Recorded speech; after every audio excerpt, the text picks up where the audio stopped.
Today, we take up a journey in consciousness that is intended to draw aside the veil on one of the greatest mysteries of life, which is the mystery of selfhood, the meaning of consciousness, and the true understanding of the part of you which knows I am.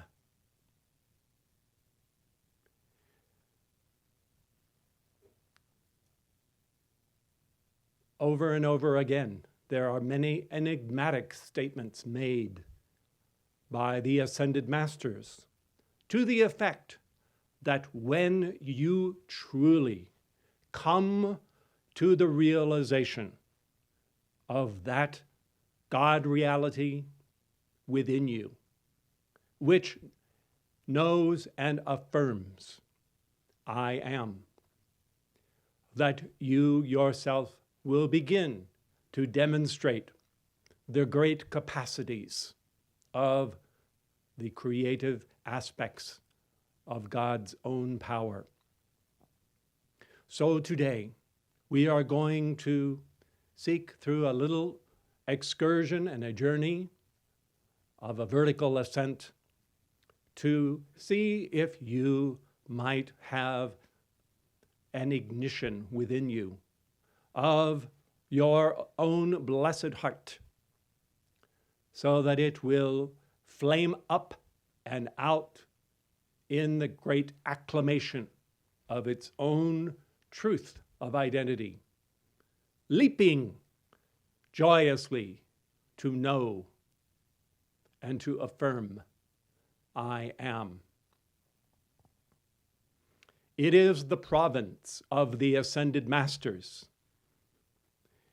and more it shall be the province of each and every one of their true disciples to have a capacity for loving the mankind of earth in a way not possible by those who do not themselves already possess a degree of this I am awareness. For the ascended masters are able to gaze upon the outer appearance of the most humble person, presently an embodiment. And they are able to recognize the very discernible light that shines within the eye from time to time. They are also able to recognize the flame, the living coal of fire that is there within the spiritual heart of the mankind of earth. Indeed, many times this heart may be banked with an overlay of a burned out cinder, of as if it were a fire that has been smothered with a blanket of wet leaves. But they know that underneath all of that, there is a veritable living flame. And they likewise are able to trace the pathway of the light that shines within the eye of the physical life stream, and to follow it upward and homeward until they recognize its point of origin in that which you have come to understand as the I am presence, but which is also traced to the great God flame from whence has come the I am presence, and to the great central sun. For we do understand that the individualization of the God flame likewise is at home in the heart of the great central sun. In many regards, at first glance, you might consider that you have heard this instruction before. However, what is intended today is that your threefold flame upon the altar of your own heart flame might be divested of so much of the overburden of mortal thought and feeling and outer consciousness that has caused this heart flame, this I am awareness, to be smothered, as it were, so that it is too oftentimes struggling against an unnecessary weight of outer oppression. So you might consider then that today we are going to discuss rays, force fields, garments, and the question, you are what you wear, or are you? Is it true that clothes make the man? The answer is yes and no. Sometimes they do, to everyone's detriment, when they are the wrong garments. But then again, they can be the correct garment. It will be very instructive as we take our journey to begin where we are outwardly here in this outer world of form. And as we return to our original premise, which is, when you know that part of you which can affirm in full God conviction, I am, our goal is to strip away every veil that darkens the naked flame of God consciousness, I am. And as these veils are divested one by one, by this process of elimination, to drive home the glorious sunshine reality of the ray of God conscious selfhood that is presently domiciled within your body temple, this ray that you are.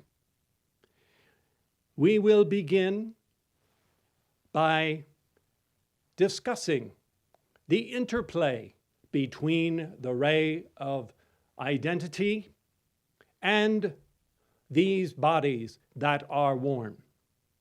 Let us, for the sake of this expedition, treat our consciousness, our selfhood, the part of us that knows and affirms I am, to itself be a unique type of expression.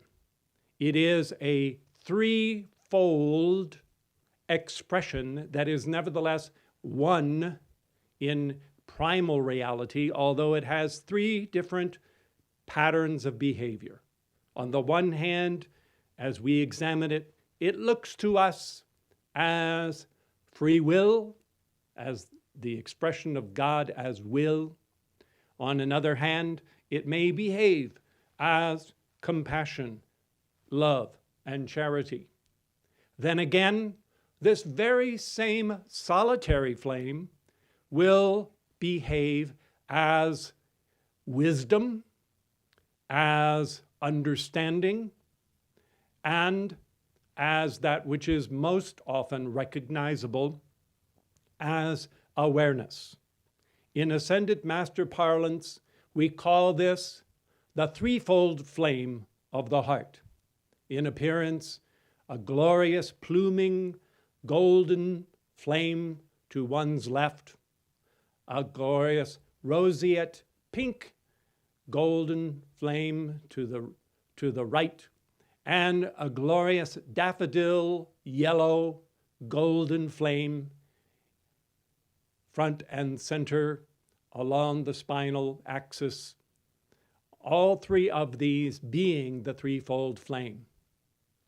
These are the point of the lance, if you will. They are the outermost penetration of the ray of awareness that each one is. When we awake in the morning, when we awake from being born gradually over time, we find that we are encased in a whole series of vehicles. And so, for the purpose of discovering who we are going to look at who we are not, at least as it relates to the flame of the I am. And for this purpose, as a way of tying into a narrative and a story that you might more easily understand, we've chosen to rehearse with you the story of the dweller on two planets and the experiences of one initiate, some of these experiences taking place long ago in ancient Atlantis, and others perhaps no more than 150, 100 plus years ago, the western part of the United States. Most of you are probably familiar with this work. You may recall that in the Atlantean embodiment, he was known as Phylos. Suffice it to say that at the end of a very full lifetime of strenuous experiences, our hero Phylos found himself trapped in a cave in a mountain and unable to escape. And without going into a lot of extraneous material that isn't pivotal to our subject today, we take up this story at the point where he is about to expire.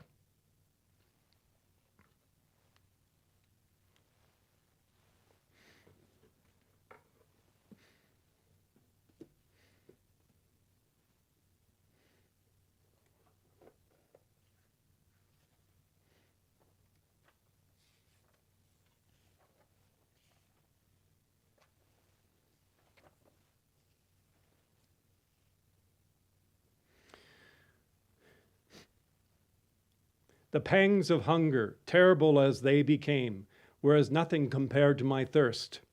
Once more, daylight ceased to filter through the grating overhead and the crevice leading to the upper ground. I'd worn out the ends of my fingers to rawness, trying to release the bolts of the door. Had sounded every inch to see if it did not contain a secret spring that would let loose some part of my prison's walls. Several times my torture of hunger and thirst had rendered me wildly delirious, with lucid intervals. These are a few of the final experiences within that physical body. Notice that at this time, the heart flame and the consciousness are integrated with the physical form.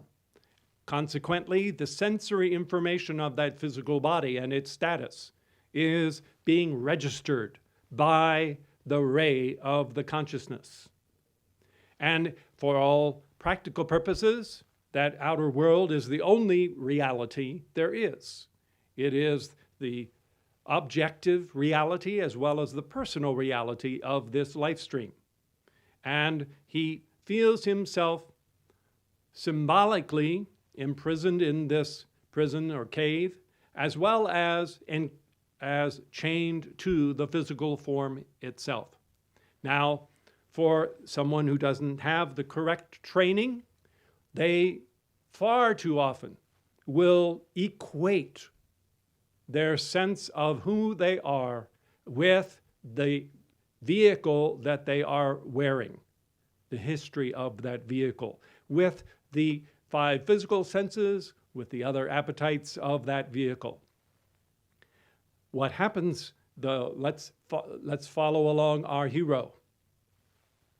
Finally, he fell asleep, and when he awakened, he found himself still within that darkened cave of a prison, but the physical suffering of the physical body was long gone. There was no more hunger nor thirst. Nothing seemed at all the slightest strange to him at that point. And as he was standing there, lo and behold, he turned and saw the recumbent physical body of himself lying on the floor of the cave, as it had been before. Now, for our purposes today, one of the things that we observe is that the conscious awareness of the individual is the same. He is the same self, if you will, that he was before he left the physical body. However, there is a greater sense of awareness, of freedom. There is more to the self that is perceptible than was there previously. It's not that he has ceased to be Phylos and has now all of a sudden become some other personality. No, he is still the same persona, if you will, that he had been before, minus the cramping limitations of the physical body. So to carry on this story a little bit further, Phylos had a favorite horse who had been very loyal to him, who was waiting at the mouth of the cave, attempting to impress that horse to follow him. Discovered the horse was unwilling to leave until Phylos had traveled a certain distance toward the horizon, at which the time the horse lifted up his tail and whinnied loud and instinctively trotted off in the very direction that Phylos had gone. He moved on to the associates who had been with him on this journey. In this case, it happened to be a mining expedition, and spent a little bit of time trying to impress one of them who was very sensitive to the fact that his physical form was dead. After that occurred, here is another thing that is, here we pick up the narrative specifically at a certain point.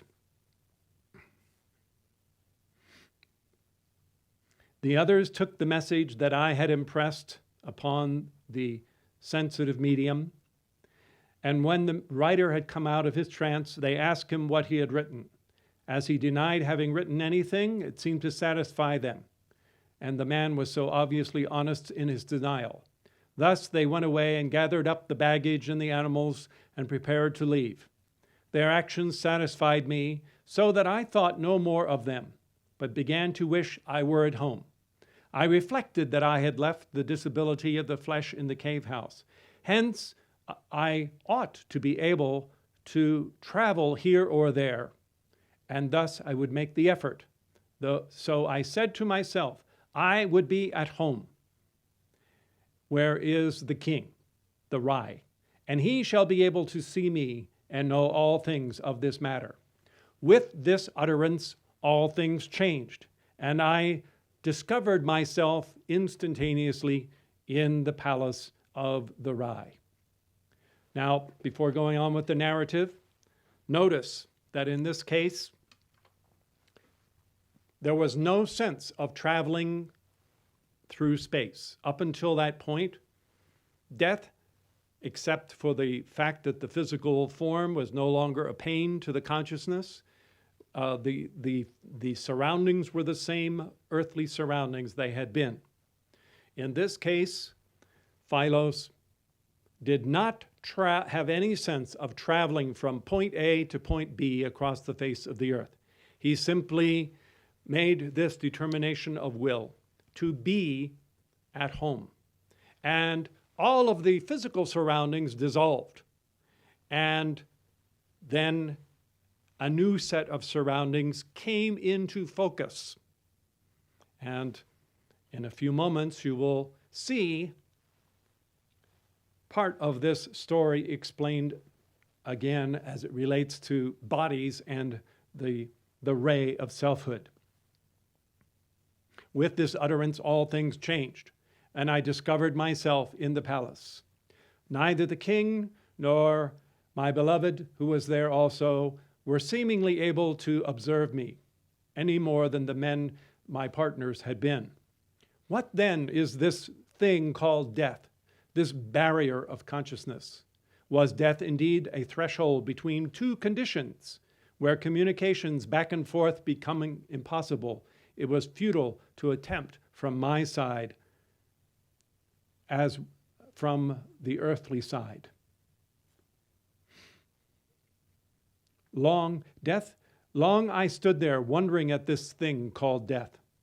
And as I stood by the king's side, having abandoned every attempt to impress him with the knowledge of my presence there, a human shape entered the apartment. A shape? It seemed as tangible and as real as did all of the other courtiers who were in attendance to the king, sitting there by the archway of the doorway. None of these courtiers appeared aware of the new arrival, none save the king, the Rai. For no one beside myself saw this human shape, and continued their conversations regarding the sudden death.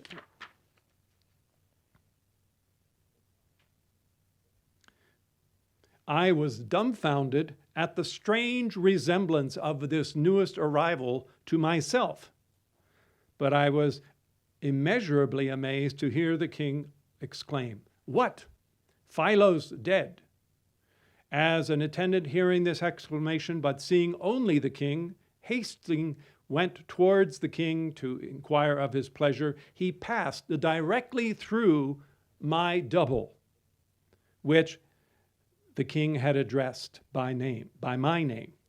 Neither the human shape nor the attendants seemed to be at all aware of this most remarkable occurrence. But my form, smiling in reply, addressed "Lo, King Rai, I am Zalem Phylos, not dead, except that I am free of earthly restraint." Now this caused a great consternation for me. Stupefied by these happenings, I sank down to a sofa nearby. The king could not apparently see what purported to be myself, and was indeed the very image of me in looks, in speech, in memory of the events of my just completed life, but apparently not able to see me myself. Mystery, great mystery. How many more did death hold to reveal to me? First, I had left in the cave what I thought was my physical body. And now here was this other counterpart. Is it possible that there also exists an intermediate to both my material body and I myself? I who yet, that counterpart still retaining certain outer gross forms of vitality lost by me, making it visible while I was invisible. So here you have a progression that has taken place. For at the instant when our friend Phylos chose to leave his mining companions and travel homeward to where the king lived and he had lived, at that moment, his heart flame and his conscious awareness vacated what we as ascended master students now know as the etheric double portion of the physical form, and was operating in what we know as the emotional body. When things came back into focus at home, he had, unbeknownst to himself, left the etheric double shell and was then operating in his emotional body.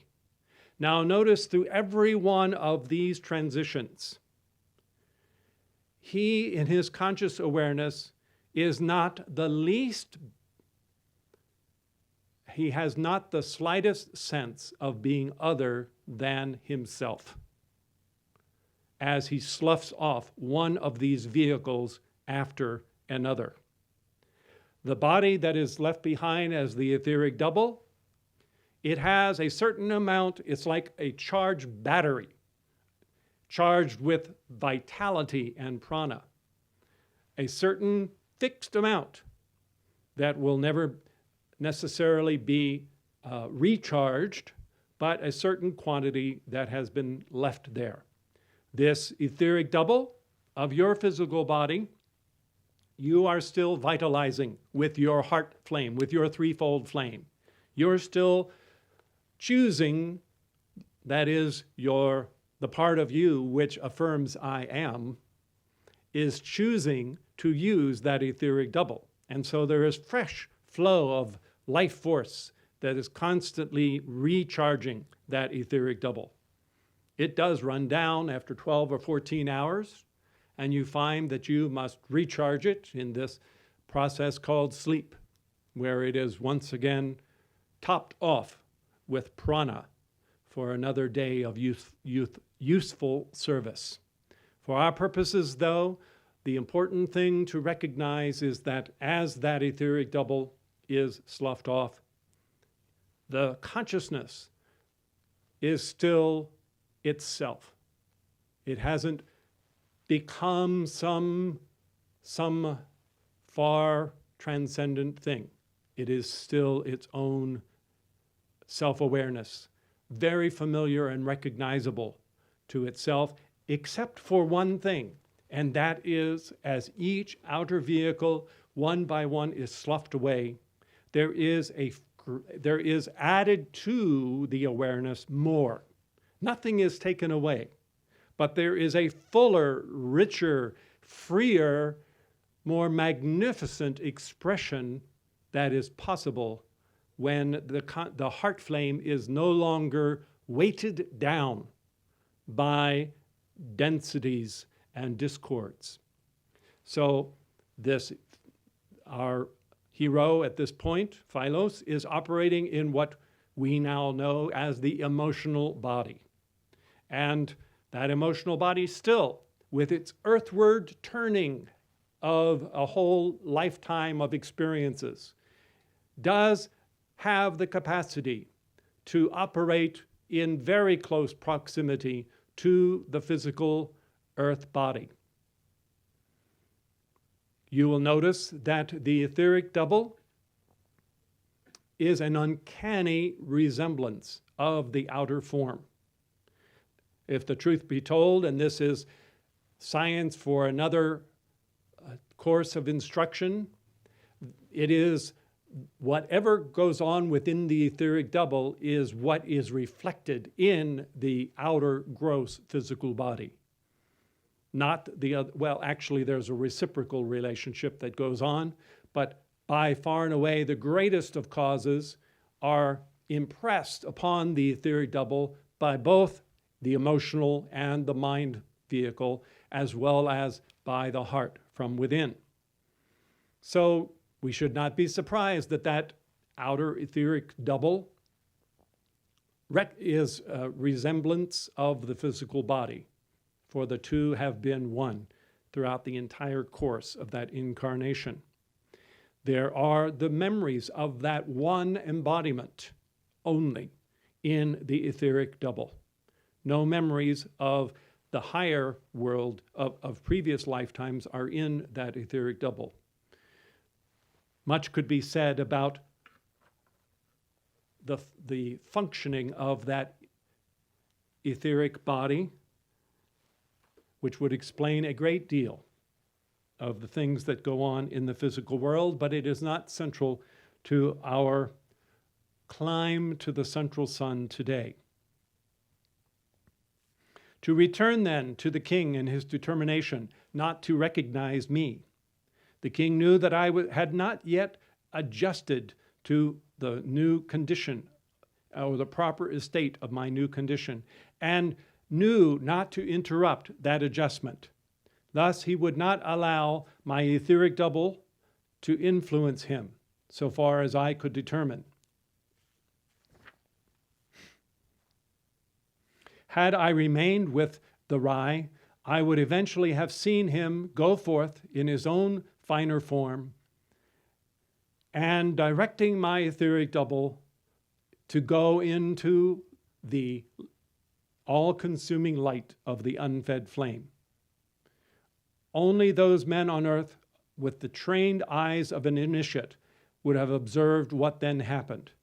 The shell of the etheric double would never have emerged from the Maxon light evermore. Why do this? So that it would not continue to impress those sensitives who may have been attuned to that inner world. This would have caused much trouble for me, for it would have continued to faithfully repeat the experiences of my just completed embodiment.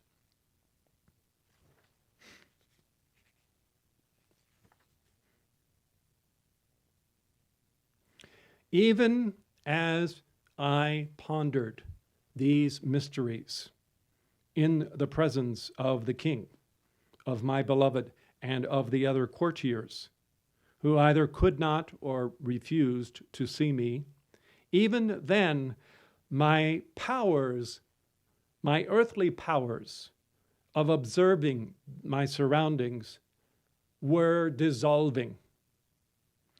The power which I had but moments before possessed of seeing and hearing of the persons and places and things of this prosaic outer world fast escaped me, and in their place there dawned the glorious sights and sounds, akin to the daydreams of the life just left, except that these daydreams were now the realities of my senses, just as tangible and reactive as ever they had been on earth. Oh well, if those left on death's first shore could not see me or know of my presence, nor I any longer see them or know of their presence, why should I resist gliding into the enjoyment of this peace and of the new sights and sounds of the things that were coming in place of the old? Goodbye, old life. Hail to the new. And then, as peacefully as a dream, the sight of the palace and of the familiar things faded from view, and I seemed to have entered into the most beautiful valley, hemmed in by azure-hued mountains. Before me, a building of an unpretentious exterior. In this seamless way, without any effort on his part, the heart and the consciousness of this life stream have, in the course of a few hours or a few days at most, he has sloughed off the next of these vehicles, which is his emotional body, what we know particularly with the phrase the astral body.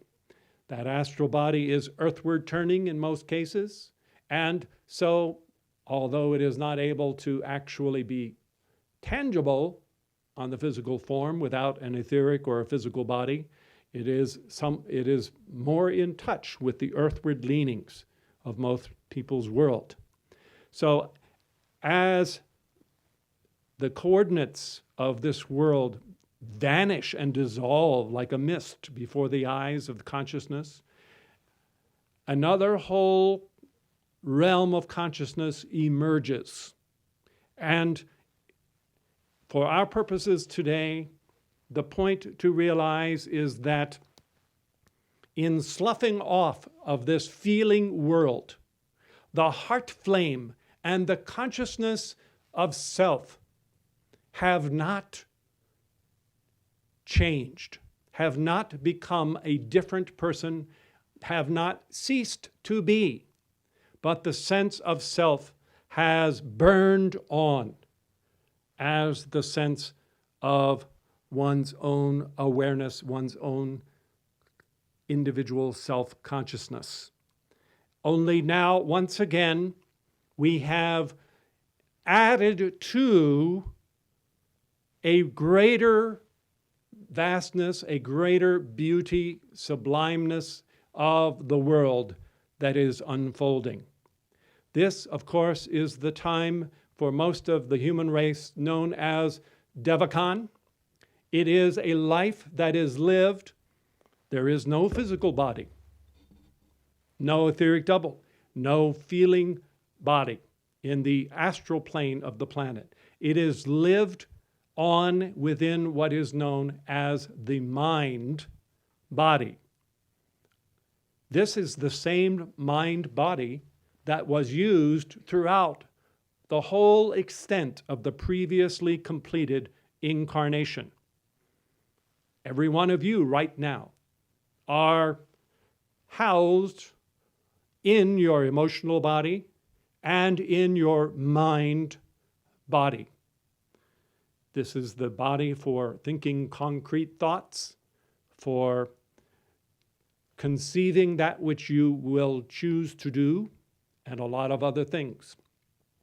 And so begins for Phylos the narration of this life that goes on in Devachan. It is a time for digestion. It is a time for refinement. Each lifetime is kind of like a process of mining raw ore straight out of the earth. It is a process of getting the ore separated from the country rock. And once that new fruit of that fresh karma, good karma in this case, of that embodiment is completed and the lifetime is over, then begins the process of separating the gold from the dross, of separating out the impurities, and also digesting, refining, cultivating, polishing, and perfecting all of the experiences of the newly completed life. This all goes on within the mind body. It begins, if you care to at your own leisure, you may recapitulate. It begins with kind of a whole natal experience in Devachan, adolescence, adulthood, and going on through the whole of that life experience. In Devachan, all aspirations become achievements, and they are all realized. They become the genius and the talents of future embodiments. They become the innate capacities of those future embodiments. You might begin to observe that there is something at work in this Devachanic experience, in the sense that there appears to be a hand of intelligent direction orchestrating this digestion process. Something that is being done beyond the experience of the Devachani, if you will, for they themselves do not necessarily have that awakened consciousness to where they are able to have reflection to discover that they are even in Devachan. For most of the human race, Devachan is the other side of earthly life. It is just as unconsciously stumbled through as this life is stumbled through. For the student who is awake and for the initiate on the path, there are times when they are awakened from their subjective reverie and taken to interact with the ascended masters and the angelic hosts, and for there to be an etching on their memory of the tangible realities that lie beyond that mental subjective world. There are many, many more mysteries to Devachan which are not important to our main subject today. Our subject today is the light within the eye, the flame within the heart, the part of you that affirms I am.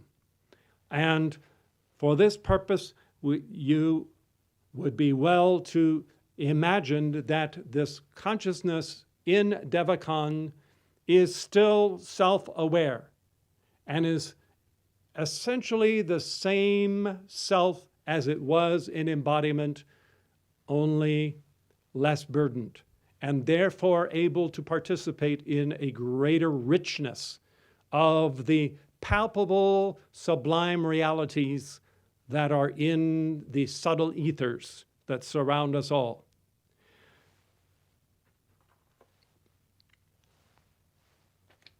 Fast forwarding through this whole process in Devachan, he goes on to describe the final events of that life.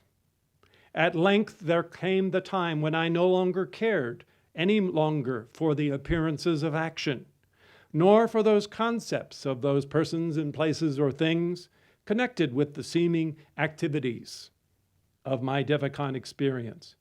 I chiefly chose to remain in some quiet spot. I slept much more. One morning, I chose not to arise, nor did I care to. I was not ill, for no one knew illness in Devachan, but I had lost all desire to see or to hear more of anything whatsoever. I felt a glorious languor, which was not weariness, and thus I turned once again and faced the wall and committed myself to sleep. This was the last tick of the last moment of the last chapter of a life that had begun so very long ago on Atlantis. Indeed, my Devachan had covered a period of 12,000 of earthly years as mankind had come and gone.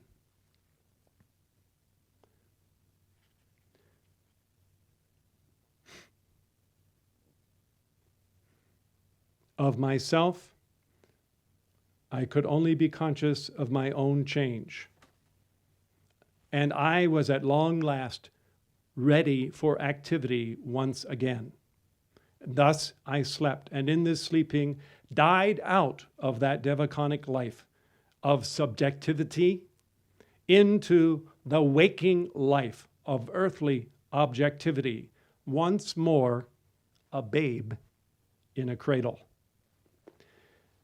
Now, in this episode, there is actually a stage that is not addressed, which is the stage after the mind body has been sloughed off at the end of this subjective period or objective period in the case of students and initiates, when the consciousness of the heart operates in the purified elements of the memory or of the pure soul itself. And that is, for that instruction, we must turn to the theosophical literature to explore that last stage. Life in Devachan, being, as we have seen, finite, also comes to an end. This termination takes place when the heart and the consciousness have assimilated all of the essence of the experiences gathered up from the preceding physical lifetime. All of the mental faculties expressed through the mind-body are then withdrawn into the memory or the soul. Together, the permanent atom are wrapped within the Buddhic life web and stored up as a radiant nucleus-like particle within the causal body. The mental body itself, the last of the temporary vestures of the heart of the true individual, is then abandoned, becoming just like a mortal corpse, similar to a physical corpse or the astral corpse when they are abandoned. In time, these vehicles disintegrate and return to the general storehouse of elemental essence of the plane from which they were drawn forth. Every life stream, on the completion of their Devachan experience, obtains at least a momentary flash of the consciousness of their soul, of their memory body. For the more developed individuals, there may be a definitely conscious, self-conscious period of time where they live on in that soul or memory body operating in its own subplanes. In any case, there is at least a momentary flash of enlightenment as the consciousness rehearses the past life just completed in its entirety and gathers up the impressions of success and failure of the work that it has intended to do. Together with this, there is also the vision and the forecast of the destiny of the life that lies ahead, the plan for the incarnation that is to come, which is also flashed into the consciousness of the memory body.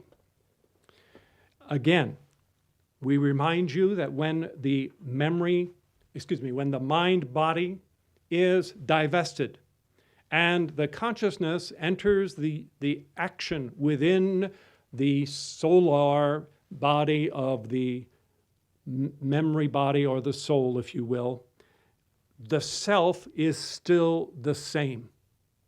The heart is still the same. The consciousness is still the same individual, only with greater freedom, greater expression, greater capacity to realize life that the individual is swimming in, that the individual is a part of. This capacity is due to the fact that the spiritual senses are not overburdened or deadened by the weight and the darkened veil of misqualification that normally attends the outer vehicles.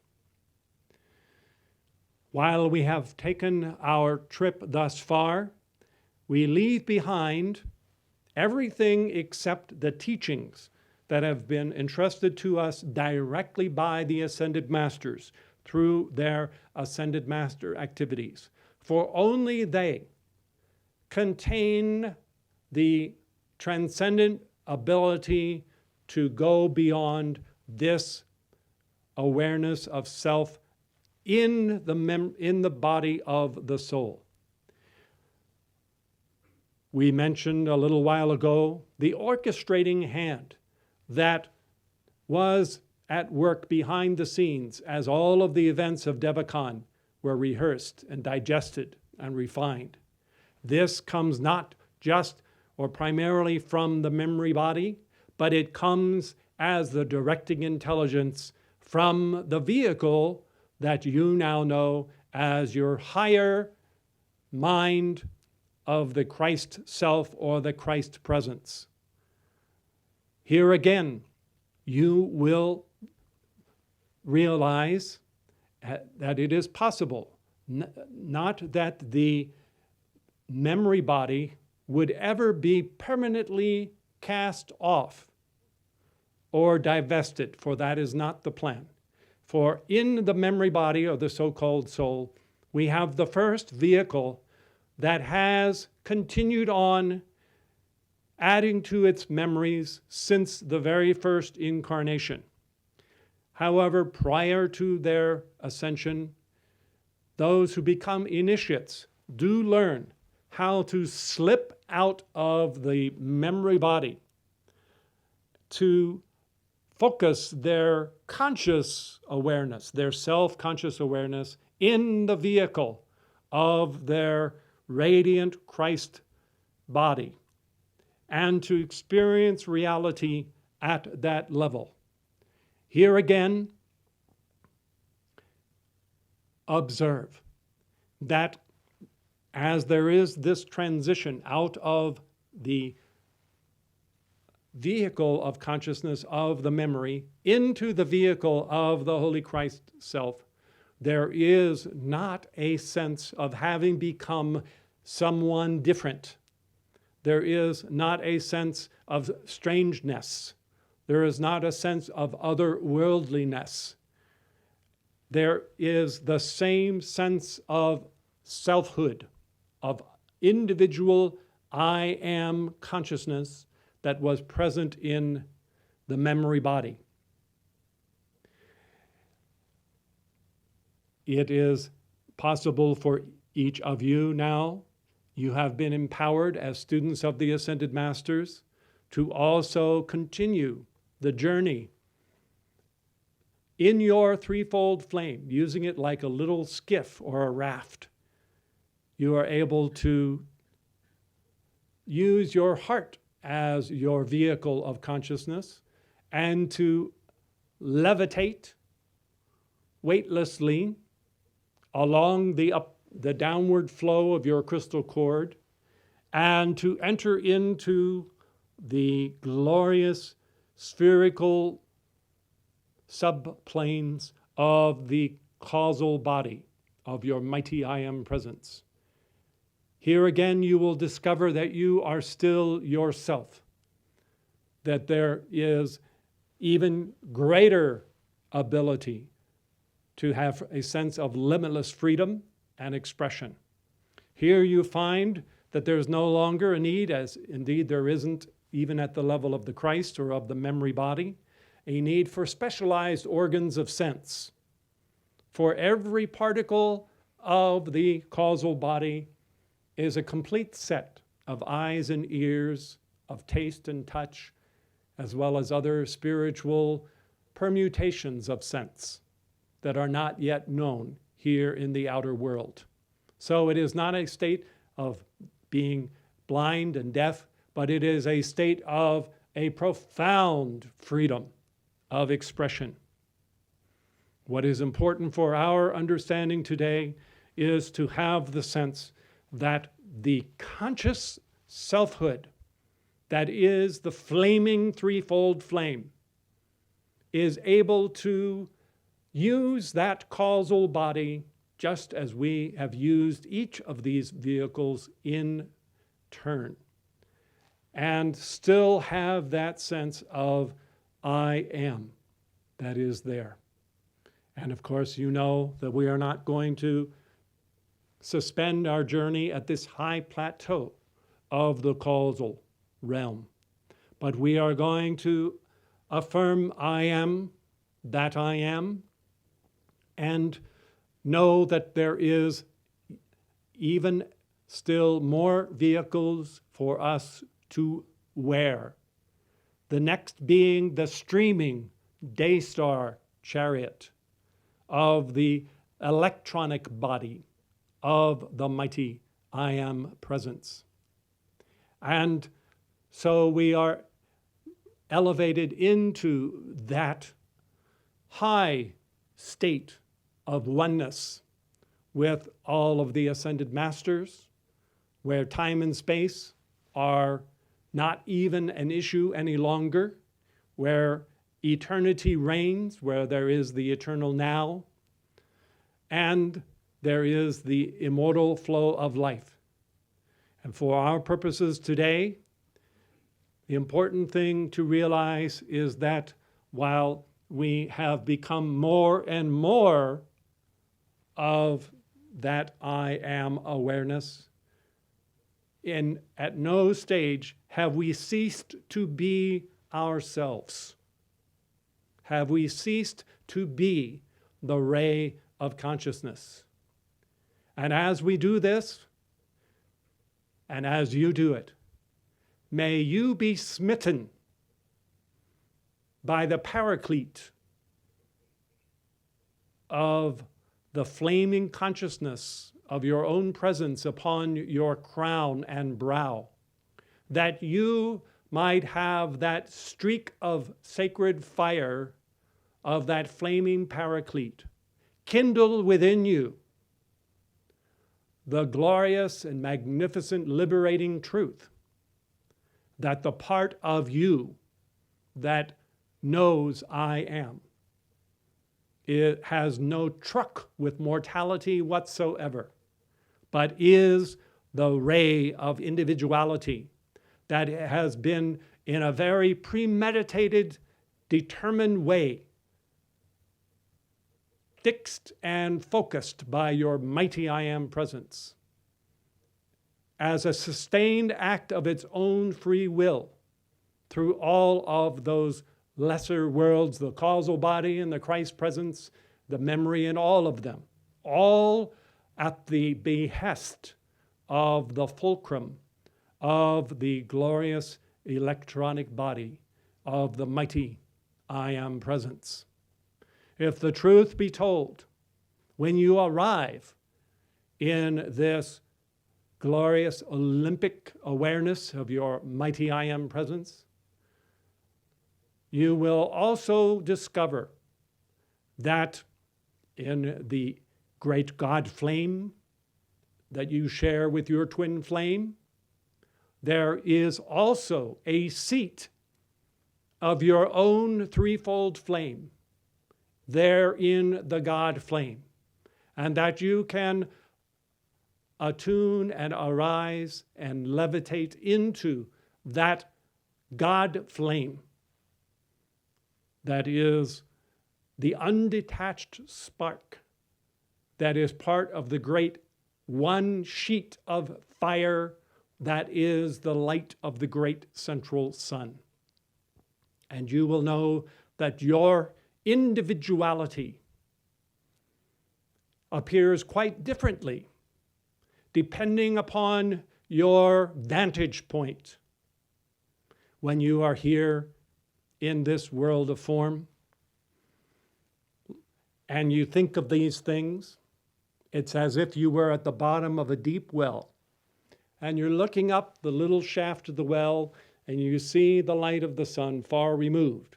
And there appears to be this separation between where you are and this light at the way up above beyond the mouth of that well.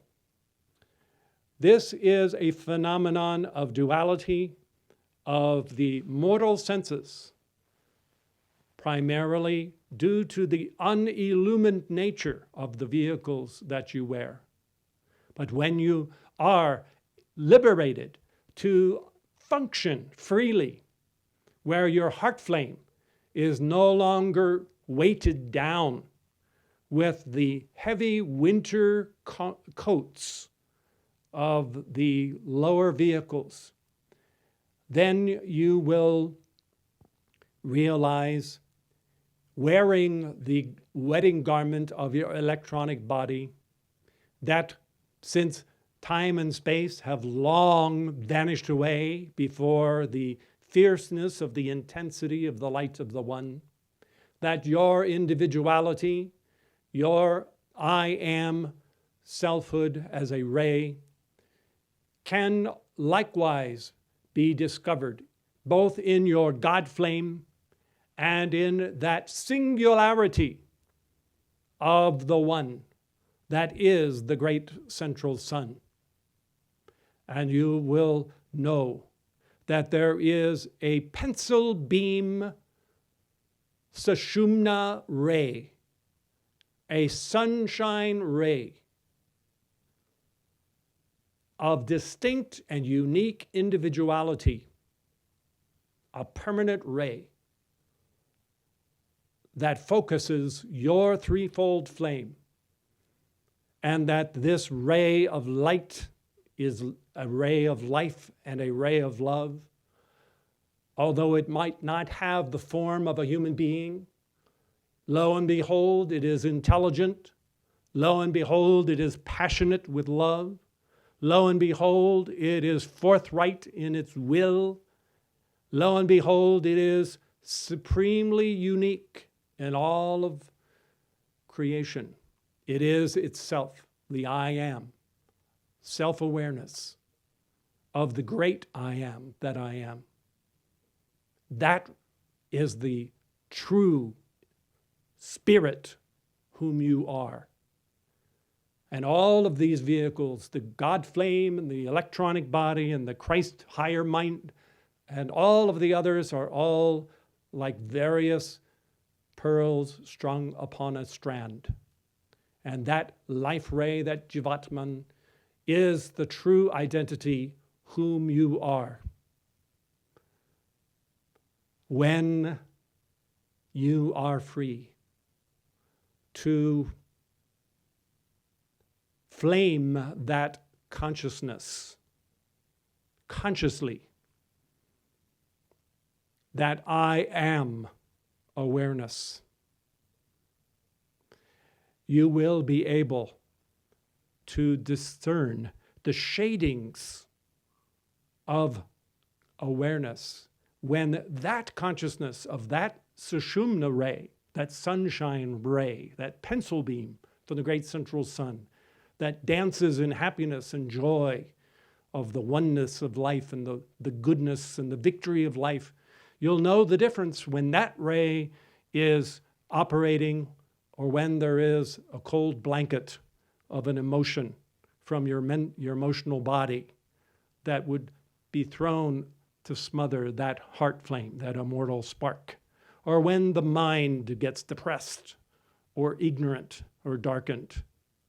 And when you discover the part of you that affirms and knows I am, and you understand that it is the dynamic authority of God Almighty throughout all of creation, and that you no longer need to subject yourself or any longer buy into the lie of the outer vehicles of your own expression that have been woven in error and ignorance in the past.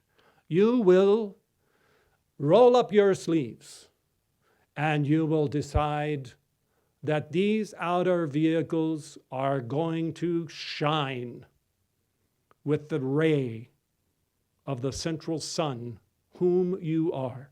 And you're going to, I am your way home to the heart of the sun. You're going to grab every one of these bodies by the scruff of the neck and perform spring cleaning with the violet flame them over and over again. You're going to learn to insist upon, from the densest of your physical bodies, more and more refinement, more and more capacity to hold vibration, pure food, pure drink, pure action.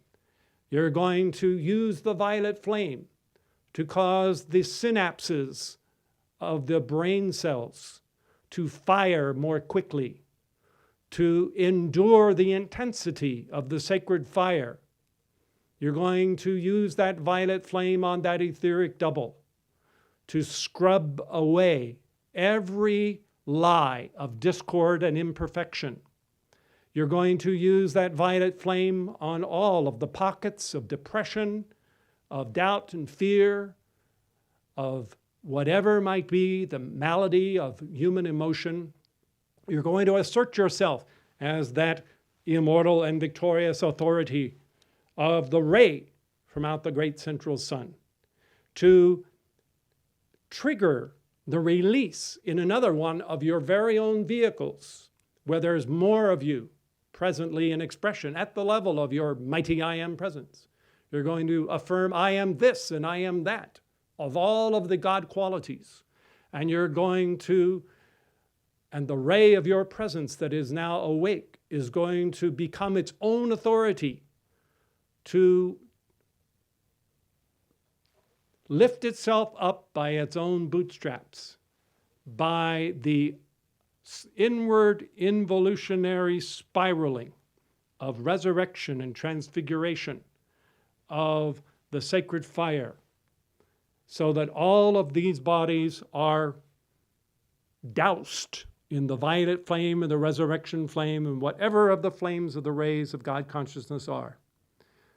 And you no longer will be deluded or tricked into identifying who you are as the many voices of these bodies, but you will know yourself as this sublime and glorious, changeless ray of the I am that has always been and will always be, and you will speak in that authority, or if you wish, you can say it, that you will affirm that it is the presence within you, the individualized presence within you, that is speaking those words and giving them forth unto all of creation. When you have tasted of the communion of the consciousness that you are at the level of your mighty I am presence, you will develop such a passion for that flaming consciousness that you will resolve that your outer vehicles of thought and feeling will be treated with that flaming consciousness. For the plan that you now adopt is not to escape, not to abandon these bodies one by one, but to decide that you are going to bring them with your heart, bring them back with the ray of light and life whom you are, and lift them up into, all the way into the electronic body of your I am presence, so that you can, if you need to, rather than being born, once again, as a baby body, you just make yourself a temporary body. Do the work you have to do, and then go back home to the heart of that glorious presence. There is no greater liberating truth for the mankind of earth than to learn to appreciate themselves as this consciousness within them that affirms and knows, I am. It is not possible for anyone to have that experience unless there is a mighty I am presence focusing that attunement, focusing and knowing that at the level of the I am presence, the God flame and the central sun. It's focused there first, projected as the threefold flame into each of these bodies sequentially and progressively until it comes forth in the physical world.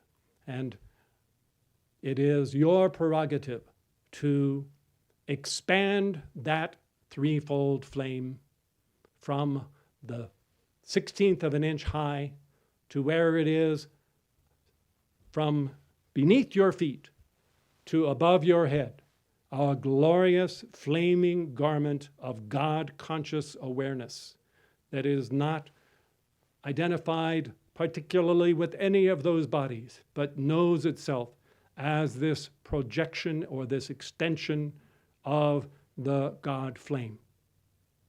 You'll notice through all of this that while there are many coats or many garments, many shells, call it what you will, many vehicles, there is one I am individual selfhood that uses them all and holds an integrity of identity about itself.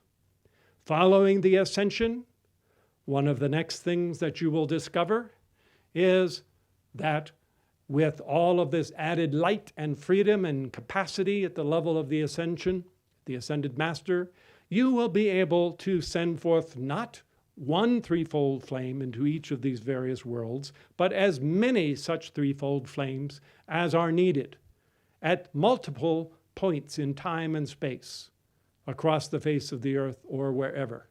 And there build up a vehicle of awareness that is there for a sacred purpose. And lo and behold, as naturally as you breathe a breath right now, you will be functioning in many places at the same time. But even though you have many bodies, you will be one individual presence. Let your heart rejoice in its I am awareness. Do not think it to be a lie or presumptuous. Do not think it to be a glamour for you to identify yourself as that expression of your mighty I am presence in action, to liberate yourself in those higher vehicles, to give forth that expression far and wide across the face of the earth. Following this understanding, as you enter more and more into this ray of individuality, then, of course, what dawns on your consciousness, remember how in each one of these times the coordinates of a particular plane would kind of vanish away, and in their place would come another whole set of sensations, another whole plane, and then that would vanish away, and another set would come in. Well, once you have reached either the level of your Christ presence, or certainly by the time you are in the fullness of your mighty I am presence, you will find opening a vista of another whole realm of reality, which is the all-pervading universal aspect of your own selfhood. So that not only will you discover your own selfhood in the ray of individuality which you are, but also in the presence of that ray which you are as all-pervading. And you will discover that there is a whole new round of mastery to be gained as that threefold flame interacts with the universal aspects of its own expression in the universal presence of the I am, the universal love, the universal good, the all-pervading presence of light and life. Should hasten to point out that it is the intent of the Brotherhood that even now you understand that whenever you are able to function freely as the immortal, victorious threefold flame of gold and blue and pink, when you're in that consciousness and you, in the oneness of your attunement with your mighty I am presence, affirm I am, that in that very process you are reaching to a height of attunement that begins the interaction with the all-pervading, omnipresence, all-knowing, all-powerful, everywhere present aspect of the one mighty I am presence in all of life. And this, of course, is the formula by which creation has come forth into the world of form and manifestation.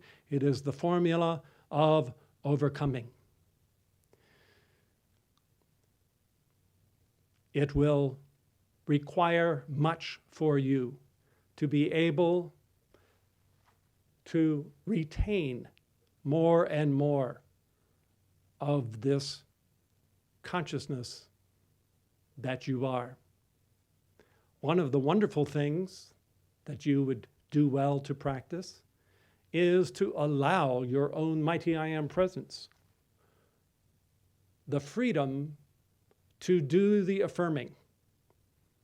If you can do a good job holding in abeyance the many voices of the thought and the feeling world and making that attunement, the time will come when more and more there will be the joint affirmation from the level of the electronic body as well as from the level of the heart and embodiment of that truth. And you will discover that all along it hasn't been your outer self at all, but it has been this Godhead Charioteer of your own mighty I Am presence that has been hard at work, industriously busy within that threefold flame, seeking to assert its eternal God dominion over these worlds of form. Beloved, great I Am presence in the heart of the great central sun, thou one great and all-powerful presence in all of life, by thy ascended sons who contain the consciousness of victory, imbue this company with that golden river of cosmic Christ victory that is thy own indomitable sense of overcoming. Straighten their spines, and encourage their feelings, and ennoble their hearts. Cause them to speak thy I Am name as a sacred covenant with thee, never again to desecrate that name with any untoward malady of the not-self and of the human condition. May thy name and thy flame I Am in these heart flames go forth to their eternal and indomitable victory. And may this company resolve that far and wide across the face of the earth, wherever these kindred heart flames, these I Am flames, are struggling and striving to awaken, that there they shall find a son or daughter of God, a pillar of the mighty Maxim light, keeping the flame and holding the balance for them, and holding connection with that electrifying golden river of the mind of God and the mind of Christ, that is the Helicon, the fused consciousness of the dispensation of the brotherhood of light, guaranteed for the promise of the golden age. Let this God consciousness roll back all that is the unreality of this world. Roll it back as into a scroll, dipped in the violet flame to be no more in the memory of man or God. And let there come forth in its place those divine designs imagined in forever from the heart of the Eternal One, coming forth to express in this world as that dawning golden age of our hierarch, our own Sanctus Germanus, our own beloved holy brother Saint Germain. We thank thee and we decree it so, now and until Aurora draws aside the darkened veil of mortal ignorance and superstition and unreality, and reveals the golden roseate noontide reality of the great central sun. We thank thee and we decree it so, now and forever. Amen.